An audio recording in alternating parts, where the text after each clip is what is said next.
So అందరు గ్యాంగ్తో work చేయడం వీళ్ళంతా కూడా ఎక్స్పీరియన్స్డ్ కదా. సో మీరు కెమెరాని ఫేస్ చేయడం is not your first thing కదా, అంటే ఫస్ట్ టైం కాదు. దెన్ ఇప్పుడు యాక్టింగ్ అయితే ఫస్ట్ టైం కదా, సో ఎలా అనిపించింది?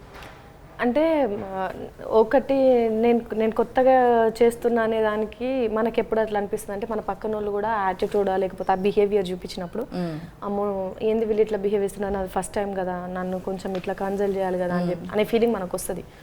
కానీ నాకు సీజన్ 1 నుంచి నాకు అది ఆ బెరుకు లేకుండే, ఈక్వల్గా ట్రీట్ చేస్తుండే. దర్శి మా డైలాగ్ కన్వర్జేషన్లో మనం ఇట్లా చేద్దామా, ఇట్లుంటే ఇట్లా బాగుంటుంది అని చెప్పి మాట్లాడుకునే విధానం కావచ్చు. డైరెక్టర్ అన్న వాళ్ళు ఇచ్చిన సీజన్ 1లో తేజ అన్న అయి ఉండొచ్చు, సీజన్ 2లో అరుణ్ అన్న అయి ఉండొచ్చు. వీళ్ళు ఇచ్చిన ఫ్రీడమ్ కావచ్చు, అంటే నువ్వు ఇట్లా మాట్లాడతావు కదా, నీ భాషలో ఇది ఎంతవరకు మాట్లాడతావు అంతవరకు మాట్లాడు అని చెప్పి ఇచ్చే ఫ్రీ హ్యాండ్ కావచ్చు. రైటర్ అన్న వాళ్ళు కూడా నేను ఏదైనా వాళ్ళు అంటే 95% పేపర్ వర్కే ఉంటుండే, 5% కొంచెం ఏదన్నా మాకు ఆ సిచ్యువేషన్కి తగ్గట్టు ఏదైనా చేంజ్ చేసుకునేటప్పుడు రైటర్ అన్న వాళ్ళు కూడా ఆబ్వియస్లీ సపోర్ట్ చేయడం, అదంతా కూడా ఎప్పుడు నన్ను ఫ్రెష్ లుక్ లాగా చూడలేదు. క్యారెక్టర్ పరంగా ఫ్రెష్ లుక్ చూసినారేమో కానీ వర్క్ చేసే విధానంలో ఎప్పుడు ఎవరు అట్లా ట్రీట్ చేయలేదు. కాబట్టి నాకు చాలా ఈజీ అయిపోయింది. ఇంత సీనియర్లతో వర్క్ చేసినా కూడా చాలా కంఫర్ట్గా వర్క్ చేయగలిగాను. ఓకే.